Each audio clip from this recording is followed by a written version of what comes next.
साथियों नमस्कार, भारत चक्र न्यूज में आपका स्वागत है। मैं हूं आपके साथ राजेश शर्मा। उत्तर प्रदेश की राजनीति में एक नया मोड़ आ गया है। भाजपा की सहयोगी पार्टी सुहेल देव भारतीय समाज पार्टी ने अब अपना खुद का वैचारिक संगठन राष्ट्रीय सुहेल देव सेना आरएसएस लॉन्च कर दिया है। यह संगठन वर्दी, कंधे पर बैज और लाठी जैसे प्रतीकों के साथ तैयार किया गया है, जो राष्ट्रीय स्वयंसेवक संघ आरएसएस से प्रेरित तो लगता है, लेकिन एसबीएसपी इसे अपनी विचारधारा का वाहक बताती है।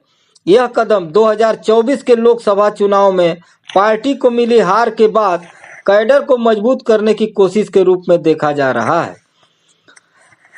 एसबीएसपी के संस्थापक और उत्तर प्रदेश सरकार में कैबिनेट मंत्री ओम प्रकाश राजभर ने इसकी घोषणा की। संगठन का उद्घाटन पूर्वांचल के 22 जिलों में अगले सप्ताह शुरू होने वाले प्रशिक्षण शिविरों के साथ होगा, जो धीरे धीरे पूरे 75 जिलों में फैल जाएगा।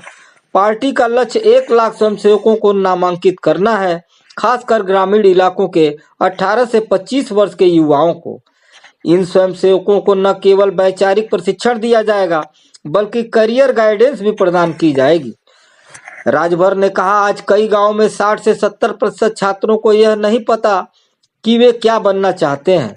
हमारे आरएसएस संगठन के माध्यम से हम उन्हें विभिन्न क्षेत्रों के रिटायर्ड प्रोफेशनल्स से जोड़ेंगे, जिससे वे अलग अलग कैरियर विकल्पों को समझ सकेंगे। उन्होंने जोर दिया कि यह संगठन राजनीतिक मंच नहीं, बल्कि विचारधारा का केंद्र होगा, जो पूर्वांचल के लगभग 25% आबादी वाले अत्यंत पिछड़ा वर्ग समुदाय को एकजुट करेगा।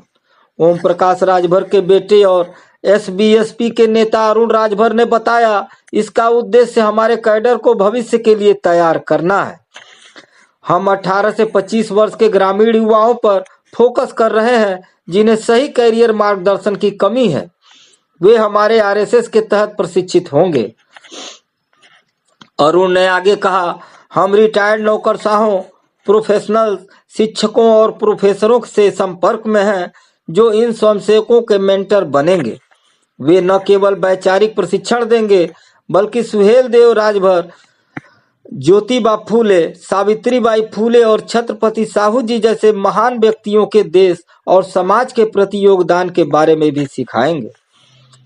अरुण राजभर ने स्पष्ट किया कि एसबीएसपी का यह आरएसएस भाजपा या राष्ट्रीय स्वयंसेवक संघ से अलग है।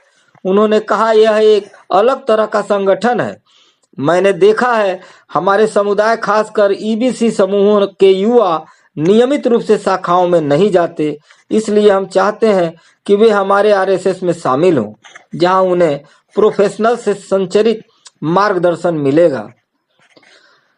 संगठन की संरचना भी काफी व्यवस्थित है। इसमें जिला कमांडर, विधानसभा कमांडर, ब्लॉक कमांडर और गांव स्तर के कमांडर जैसे पद होंगे, जो पूर्वांचल में पार्टी की बूथ स्तर पर मौजूदगी को मजबूत करेंगे। यह कदम 2024 के लोकसभा चुनाव के बाद के पलायन को रोकने के लिए उठाया गया है। जब राजभर के बेटे बबलू राजभर घोसी सीट से हार गए थे और कई कार्यकर्ता समाजवादी पार्टी की ओर चले गए थे, तो ओम प्रकाश राजभर 2014 में बिना सीट के भाजपा में शामिल हुए थे। 2017 में उन्होंने जौनपुर के जहूराबाद सीट से विधायक बनकर सामाजिक कल्याण मंत्री का पद संभाला। 2019 के लोकसभा चुनाव के बाद उन्होंने कैबिनेट से इस्तीफा दे दिया और 2021 में समाजवादी पार्टी से गठबंधन किया। 2022 के यूपी विधानसभा चुनाव में एसबीएसपी ने 6 सीटें जीती। 2024 में फिर से एनडीए में लौट कर वे 2.0 सरकार में मंत्री बने। यह नया विंग एसबीएसपी को ग्रामीण युवाओं के बीच मजबूत आधार बनाने में मदद कर सकता है, लेकिन राजनीतिक विश्लेषकों का मानना है कि इससे ओम प्रकाश राजभर की पार्टी का भाजपा आरएसएस के साथ संबंधों पर असर पड़ सकता है। आने वाले दिनों में पूर्वांचल की राजनीति पर नजरें टिकी रहेंगी। राजा सुहेल देव 11वीं शताब्दी के श्रावस्ती, वर्तमान जो बहराइच में है, के वीर योद्धा थे। लोक कथाओं और पूर्वांचल की गाथाओं में उन्हें वो महान राजा माना जाता है, जिसने 1034 ईस्वी में बहराइच की लड़ाई में महमूद गजनवी के भांजे भांजे गाजी सैयद सालार मसूद को हराकर मार गिराया था। कहानियों के अनुसार सुहेल देव, जिन्हें पासी राजभर वंश का राजा कहा जाता है, उन्होंने क्षेत्र के 17 से 21 छोटे बड़े राजाओं को एकजुट किया और चित्तौड़ झील के पास विदेशी आक्रांता को करारी शिकस्त दी। भले ही इतिहासकार इस लड़ाई को अर्ध काल्पनिक मानते हों, लेकिन 1000 साल से अल्लाह उदल की गाथाओं, लोकगीतों और मंदिर परंपराओं के जरिए यह कथा जीवित है।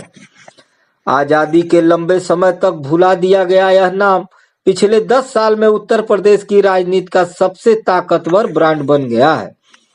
खासकर राजभर, पासी और अन्य अति पिछड़े वर्गों के लिए सुहेल देव अब स्वदेशी हिंदू योद्धा और विदेशी आक्रांता के खिलाफ प्रतिरोध का प्रतीक है। ओम प्रकाश राजभर ने 2002 में सुहेल देव भारतीय समाज पार्टी बनाई, लेकिन 2016-17 में से सुहेल देव को केंद्र में रखकर उन्होंने पूरे पूर्वांचल में नया जातीय गौरव जगाया। पार्टी का झंडा और चुनाव चिन्ह तलवार लिए घुड़सवार सीधे सुहेल देव की मूर्तियों से प्रेरित है। 2019 में नरेंद्र मोदी ने बहराइच में भव्य सुहेल देव स्मारक का उद्घाटन किया। ट्रेन का नाम महाराजा सुहेल देव एक्सप्रेस रखा गया। योगी सरकार ने 56 फीट ऊंची प्रतिमा लगाई तो ओम प्रकाश राजभर ने गाजीपुर, बलिया, मऊ और आजमगढ़ में अपनी और भी बड़ी प्रतिमा खड़ी कर दी। लेकिन चुनाव 2024 में पार्टी को मिली हार के बाद राजभर ने अपनी अलग राष्ट्रीय सुहेल देव सेना RSS लॉन्च की है, ताकि सुहेल देव की विरासत पर सिर्फ SPSP का ही एकाधिकार रहे। अब 2027 के विधानसभा चुनाव में सुहेल देव पूर्वांचल के 6 से 8% राजभर मतदाताओं और गैर यादव OBC को एकजुट करने का सबसे बड़ा हथियार बन चुके हैं। एक मध्यकालीन लोक नायक आज उत्तर प्रदेश की सबसे गर्म राजनीतिक संपत्ति बन गया है। आज के लिए बस इतना ही। कल फिर मिलते हैं देश दुनिया की बड़ी खबरों के साथ। आप देखते रहिए भारत चक्र न्यूज। नमस्कार, जय हिंद।